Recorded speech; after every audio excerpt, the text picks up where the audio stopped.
നമസ്കാരം. എന്നോടൊപ്പം കോളേജിൽ ഒരുമിച്ച് പഠിച്ച സോഷ്യൽ മീഡിയയിൽ നിറസാന്നിധ്യമായ ഒരു മാനേജ്മെന്റ് കൺസൾട്ടന്റാണ് പി.കെ. ഷിബി. ഷിബിയുടെ പല പോസ്റ്റുകളും ഞാൻ വാർത്തയാക്കിയിട്ടുണ്ട്. അത്തരമൊരു പുതിയ പോസ്റ്റിനെ കുറിച്ചാണ് ഇന്നത്തെ വീഡിയോ.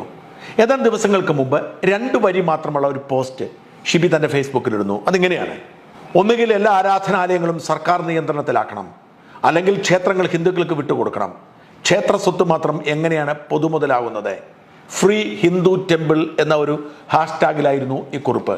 ഇത് കേട്ടതോടെ ചിലരെങ്കിലും ഷിബിയെ സംഘപരിവാരുകാരിയാക്കി ചിത്രീകരിച്ച് വർഗീയവാദിയാക്കി രംഗത്ത് വന്നു. ഇതോടെ ഷിബി വിശദമായ ഒരു പോസ്റ്റ് ഇട്ടു.